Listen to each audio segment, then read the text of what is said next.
저는 글로벌 주주권리 행사 동향에 대해서 오늘 좀 짤막하게 한 20분 좀 안 되게 이렇게 발표드리겠습니다. 먼저 그 주주권리 관점에서 현재 글로벌 기관 투자자들의 전 세계 투자 규모 및 비중에 대한 현황을 좀 살펴보는 자료를 가져왔는데요. 그 OECD가 전체적으로 이제 전 세계적인 자본시장을 조사한 그 자료가 있는데 이제 글로벌 이제 2021년 말에 이제 발표한 내용입니다.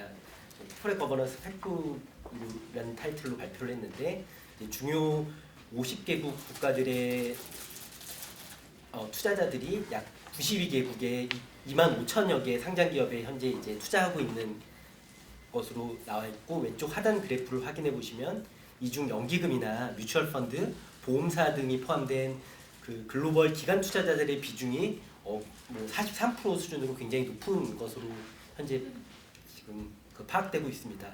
국가별로는 약간 상이한데 미국이 한 68% 정도, 유럽이 37%, 일본은 한 30%, 한국은 대한민국은 18% 정도 수준인 것으로 지금 조사 결과 나왔습니다. 특히 이제 본 OECD 데이터에 따르면 이중 공공연기금, 저희 한국으로 치면 우리나라로 치면 이제 MPS 같은 공공연기금은 2000년 기준 미 달러 기준으로 약 9조 규모에서 2022년 말 이제 미 달러 기준 38 트릴리언 규모로 굉장히 크게 성장한, 규모 자체가 굉장히 크게 성장한 것을 이제 확인할 수 있습니다.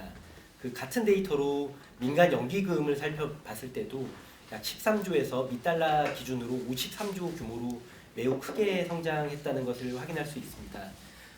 한마디로 좀 그 2000년대 이후에 기관 투자자들의 자금, 특히 뭐 연기금과 같은 이제 공적 연기금 혹은 민간 연기금들의 자금이 이제 그 일반 주식에 투자하는 자금 규모가 굉장히 커졌고, 그렇기 때문에 자연스럽게 그 개별 기업들의 지분들도 이들 기관 투자자들이 굉장히 많이 가지고 있다라고 봐주시면 될 것 같습니다.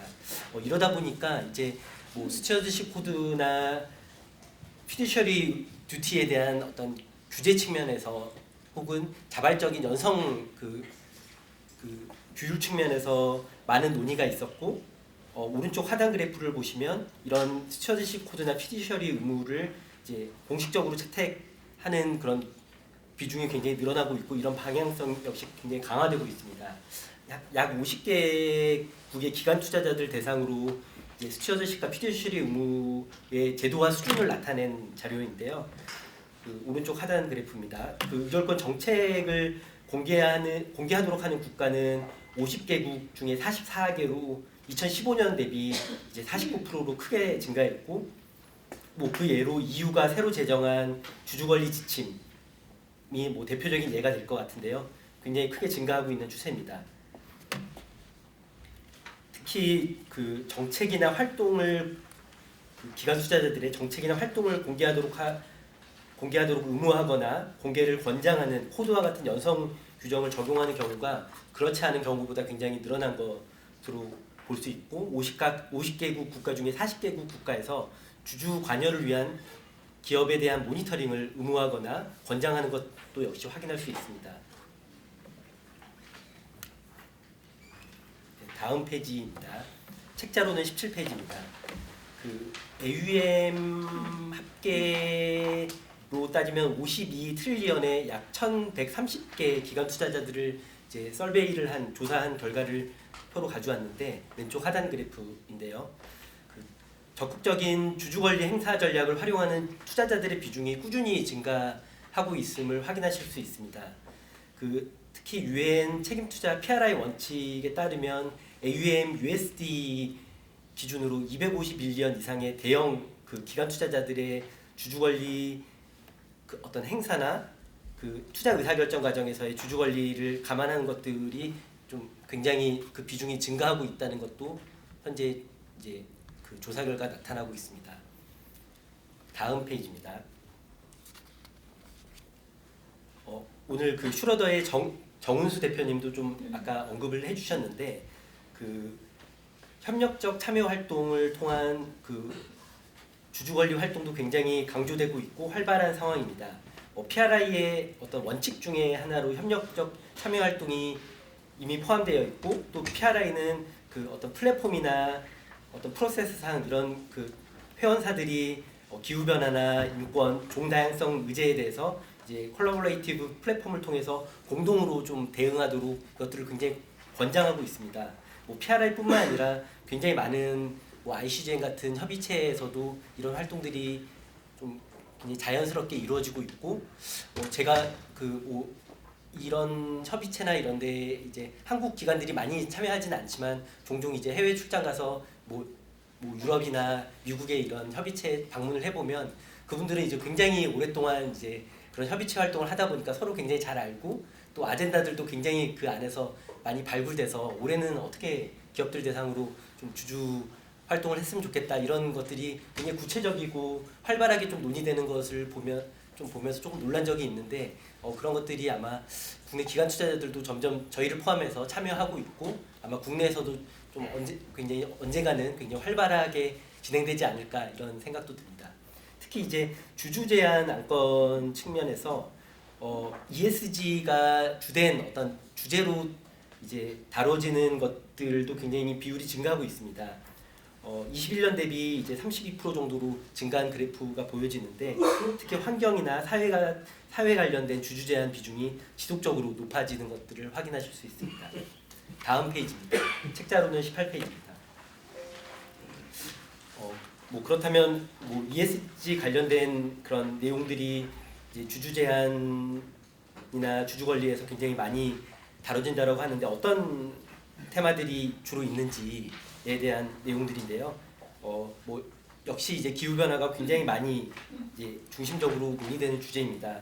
23년도에 이제 미국 주주 제한 주제 중에 기후 변화 제한이 17%로 뭐 22년 15%에 이어서 1위를 역시 차지했고, 실제 그 저희가 업무를 하면서 글로벌 연기금과 같은 기관 투자자들이 이제 기업에 어떤 것들을 요구하는지를 보면 기후 변화 대응 정책을 해달라는 내용들이 굉장히 많고, 그런 것들이 굉장히 많이 눈에 띄고, 특히 뭐 흔히 정유회사 같은 에너지 섹터의 기업들만을 대상으로 이걸 요구하는 것뿐만 아니라 이제 제조업이나 금융 섹터에 관한 에 대해서도 이런 주주 관여가 굉장히 빈번하다는 것들을 저희가 확인할 수 있습니다. 이런 분위기 속에서 기후 변화 대응이 좀 미흡한 경우에는 뭐 이사회의 이사 선임에 대한 반대도 이어지고 있고, 뭐 그런 것들이 이제 뭐 양대 의결권 자문사라고 할 수 있는 ISS나 글래스 루이스 같은 그런 데서도 이제 어떤 가이드라인으로서 좀 명시적으로 나와 있는 상황입니다. 그래서 이들 가이드라인을 보면 기후변화 대응에 대한 이사의 책임을 강화하는 차원에서 온실가스의 고배출 기업에 대해서 이제 그 공시나 그런 활동이 미흡한 경우에 이사 재선임을 반대하고 있다는 것들을 확인하실 수 있습니다. 이들 가이드라인은 뭐 매년 혹은 뭐 굉장히 그 정기적으로 이제 공개되고 있기 때문에 홈페이지나 이런 데 들어가셔서도 굉장히 쉽게 확인하실 수 있는 내용입니다.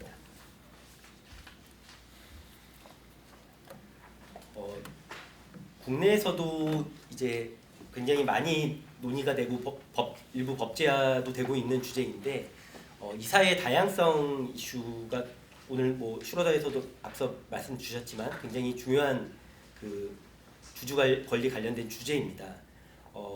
이사회의 젠더 다양성을 포함한 다양성이 도대체 왜 기업 구성이나 운영이나 뭐 비즈니스 매니지먼트에 중요한지라고 묻는 분들이 굉장히 많으신데, 이사회의 다양성은 이사회의 역할이나 지배구조에 긍정적인 뭐 스피լ오버 효과, 파급 효과가 있다는 연구들이 많고요.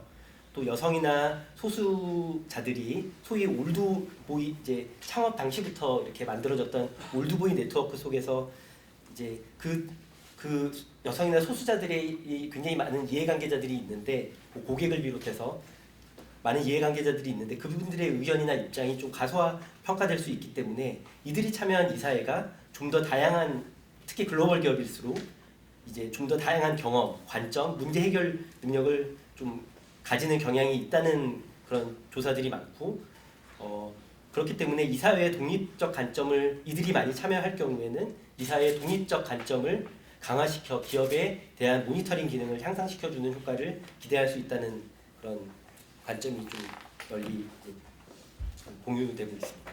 좌측 하단표를 보시면 그 현재 그 이사회 및 그 경영진의 성별 구성을 공개하는 요건 또는 권장 사항이 확립된 국가는 현재 50개국 중에 한 63% 정도 수준이고, 이는 2년 전에 49% 수준보다는 11% 정도 높은 수치입니다. 고위 경영진에 대해 관해서도 약 27%가 이를 도입한 것으로 확인되고 있습니다.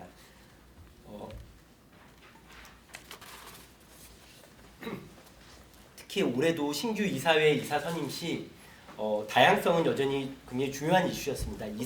신임 이사 중에 여성 이사 선임 비율은 대표적인 글로벌 투자 인덱스라고 할 수 있는 러셀 3000이나 S&P 500, FTSE 350 지수에 포함된 기업들이 이미 이제 그 여성의 이사 선임 비율이 30%에서 40% 그 이상으로 좀 나타나고 있고요. 또 이런 그런 그 이사회의 다양성과 유사한 프레임으로 이제 여성뿐만 아니라 성별을 넘어서 인종이나 민족의 다양성으로 이런 그런 프레임이 좀 확장되고 있습니다. 특히 S&P 500 기업의 이사 중에 24% 정도가 아프리카, 라틴아시아 등 소수 인종 및 민족으로 현재 구성되어 있는 상태고, 특히 22년 기준으로 약 14명의 그 S&P 500의 그 이사 선임 안건 중에 인종이나 민족 다양성의 미충족 사유로 그 선임에 실패하는 그런 사례까지 이제 나오는 현재 상황입니다. 다음 페이지 이제 7페이지 같이 보실까요? 또한 최근에 주주 권리 관련돼서 가장 많이 논의되고 있는 국내도 마찬가지인데요. 차등 의결권, 복수 의결권과 시차 임기제에 관한 것이 이제 가장 많이 논의되는 주제입니다. 차등 의결권 이슈는 특히 기관 투자자들의 주목도가 높은데, 특히 최근에 테크 기업이나 바이오 분야의 실리콘밸리의 대표적인 기업들, 소위 SV 이제 150 기업들은 차등 의결권 채택이 크게 좀 증가한 상황입니다. 차등 의결권 채택은 사실은 실리콘밸리만의 이슈는 아니고 국내에서도 논의가 활발하고 전 세계적으로도 마찬가지입니다. 아래 그 왼쪽 두 개의 그래프를 보시면, 왼쪽 위 실리콘밸리 150개 기업들의 차등 의결권 채택률은 25.5% 정도 수준으로 대형주 위주의 S&P 100보다 크게 높아진 것들을 확인하실 수 있고요. 여기 대상되는 기업은 구글로 유명한 알파벳이나 페이스북, 에어비앤비 같은 기업들, 중요 테크 기업들이 포함되어 있습니다. 또 많이 논의되는 이슈는 시차 임기제에 관한 것입니다. 시차 임기제는 그 이사진들의 임기를 분산시켜서 전체 이사가 교체되는 시점을 지연시켜서 일종의 경영권의 방어 장치로 활용되는 그런 내용 그 제도입니다. 시차 임기제가 무조건 부정적으로 작용한다기보다는 아무래도 기존 이사진에게 유리한 제도이다 보니까 앞서 언급한 이사의 다양성을 위한 변화 등에 좀 기업 자체적으로 대처하기 어렵다는 그런 비판이 제기되고 있는 상황입니다. 시장에서는 아무래도 차등 의결권이나 시차 임기제를 도입한 기업들의 시장 성과가 현재로서는 좀 부정적인 것으로 나타나고 있습니다.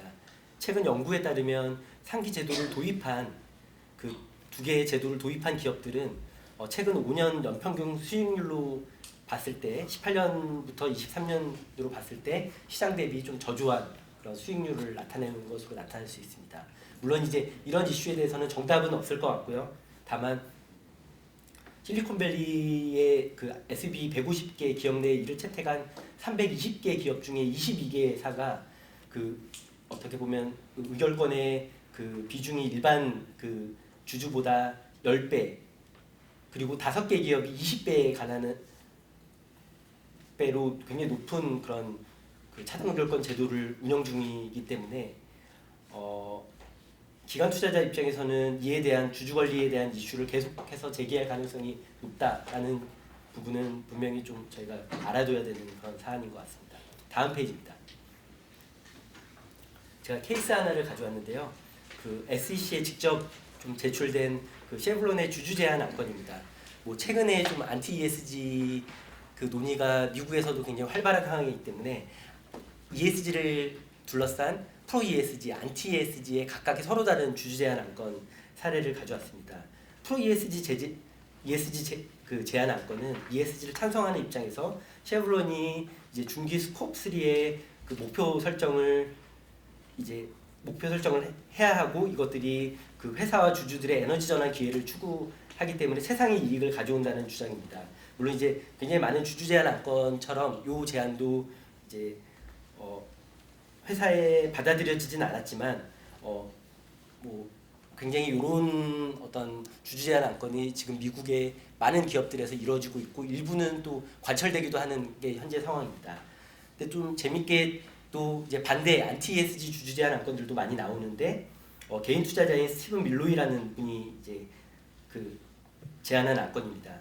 이분은 사실 쉐브론이 2021년도에 이제 그 비결속적인 스콥3 배출 감소 결의를 한 바가 있는데, 이게 이제 쉐브론 재무적 이익과 일치하지 않을 뿐만 아니라 주주들에게 해를 끼친다. 그래서 철회를 해야 된다라는 그런 주주 제한 안건을 이제 SEC에 냈고, 이 역시 이제 회사 입장에서는 이제 주주 이익과 일치하지 않는다라는 이유로 이제 받아들여지지는 않았습니다. 다만 이제 이런 그런 내용들이 현재 계속 활발하게 이루어지고 있다라는 정도로 참고해 주시면 될 것 같습니다. 다음 페이지입니다. 다음 페이지는 이제 케아시아와 같은 국부 펀드 그리고 MPS와 같은 연기금들이 책임 투자나 스튜어드십에 관한 체계를 갖추고 프로세스를 갖추고 주주 관여 업무들을 수행하는 내용들입니다. 가장 대표적인 것이 노르웨이 국펀드 엠빔인데요. 펀드의 장기 수익률이나 지속 가능한 발전이 올바른 기업 구조에 의존한다는 믿음 아래 지속 가능성의 및 지배 구조에 관한 고려를 투자 의사 결정에 좀 반영하는 대표적인 대형 이제 전 세계적으로도 1, 2, 3위를 다투는 굉장히 큰 펀드입니다. 특히 국내에서는 이제 기업들을 좀 떨게 만드는 익스클루전 투자 배제 리스트를 좀 발표해서 이제 어떤 기업들은 본인들이 이제 그 투자를 하지 않겠다라고 좀 선언하기도 합니다. 물론 이제 그 이전에 주주 관여를 굉장히 많이 하고요. 특히 이제 2022년도에 2,911건의 투자 대상 관련 미팅을 했다라고 또 밝히기도 했습니다. 국내에도 굉장히 기업들의 일부 미팅을 좀 수행한 것으로 지금 알려져 있습니다. 이들은 애초에 중점 관리 이슈를 좀 선정을 하고 기대 보고서를 작성해서 이제 장기 투자자로서 자신들이 어떤 지향하는 바를 명확하게 제시를 하면서 이제 그런 원칙들을 좀 기업들에게 관철시키려고 좀 노력하는 그런 그 활동들이 좀 강하게 나타나고 있습니다. 두 번째로 좀 소개해드릴 펀드가 뉴질랜드 슈퍼 애니메이션 펀드, 뉴질랜드 국부 펀드인데요. 뭐 사이즈는 크지 않지만 책임 투자를 굉장히 적극적으로 해서 좀 많이 좀 유명한 펀드입니다. 그 ESG 지표 개선이 이제 장기적인 투자 성과를 제고한다는 철학 아래서 뭐 주주 참여나 이런 다양한 ESG 전략들을 이제 수행하고 있습니다. 2022년, 2023년도 중에 1,212건의 주주 참여와 이제 3,800건의 의결권 행사를 한 것으로 밝힌 바 있습니다. 다음 페이지입니다.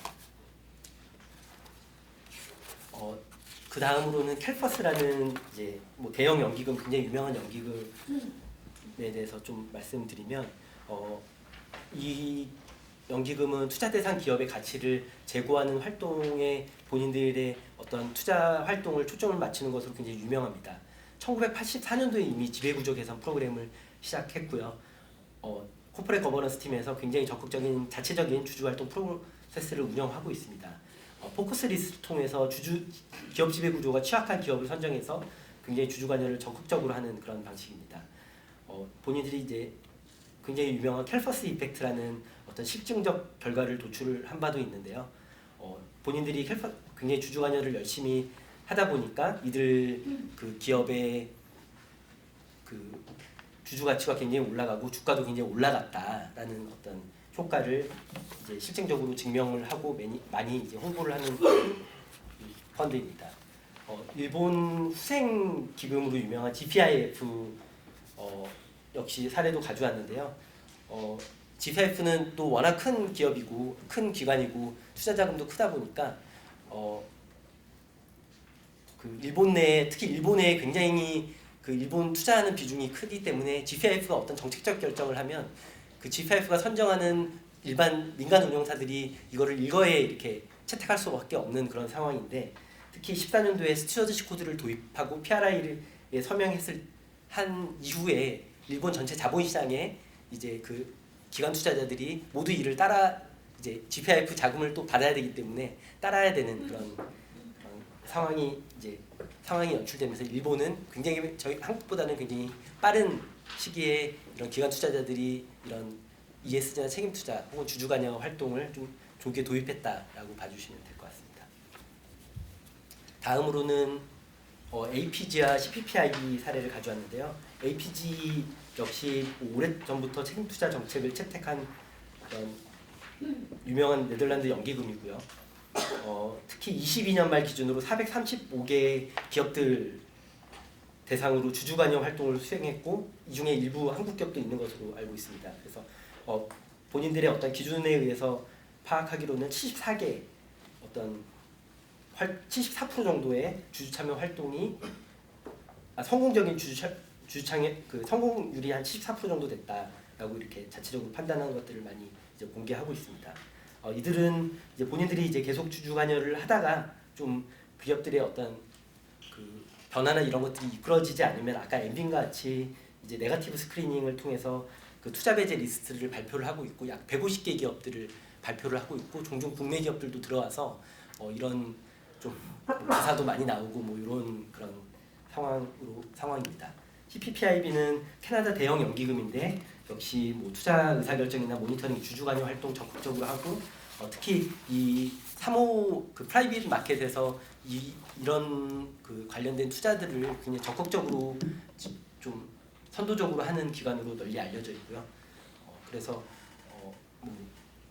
아예 서스테너블 팀으로 이제 그 투자를 조기에 많이 이제 수행을 했고, 뭐 좋은 수익률들도 좋은 그 딜들도 많이 수행한 그런 기관으로 이제 널리 알려져 있습니다. 다음 페이지입니다. 아무래도 저희 KRC에서 오늘 발표를 하니까 KRC 얘기를 좀 드리자면, 이제 한국투자공사 KRC는 이제 정부와 한국은행으로부터 외환보유고를 위탁받아 전 세계에 투자하는 국부펀드입니다.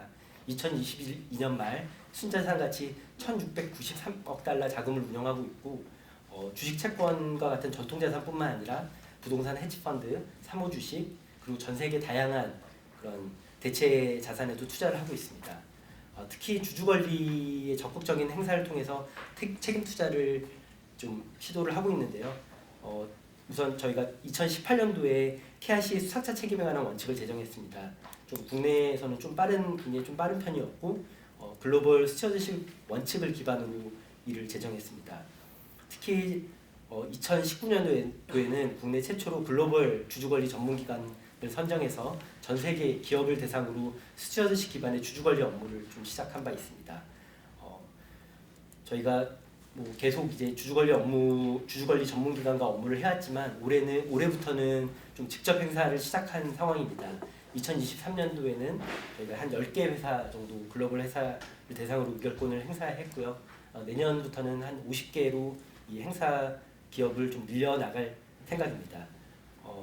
앞서 말씀드렸듯이 저희가 아무리 이제 적극적으로 하더라도 지분율이나 이런 데 한계가 있기 때문에 글로벌 그 책임 투자 협의체와 협업을 통해서 혹은 다른 기관 투자자들과의 협업을 통해서 이제 좀 이런 그 지분율이나 이런 것들을 좀 레버리지를 해서 기업들을 대상으로 좀 저희의 어떤 영향력이나 이런 것들을 좀 더 단계적으로 좀 높여 나갈 예정입니다. 다음 페이지입니다. 마지막으로 그냥 참고용으로 이제 그 주주권리 행사에 관한 연구 동향을 넣었는데요. 주로 이제 주된 내용이 이제 주주권리 행사가 기업의 성과도 높이고 그 투자자들의 수익률도 도움이 된다는 어떤 개량적인 그 결과가 나온 논문들입니다. 그 아무래도 우리나라는 여전히 투자자들의 어떤 주주권리 활동이 그 기업에 도움이 되고, 또 이로 인해서 기업들이 성장을 하면 또 투자자들의 도움이 된다는 인식이 아직은 좀 높지는 않은 그런 상황인데, 오늘 이렇게 국내 훌륭한 기업 담당자분들 또 투자자분들 모시고 이렇게 짧지만 이런 내용 전달 드릴 수 있게 돼서 너무 영광이고, 오늘 경청해 주셔서 너무 감사합니다. 감사합니다.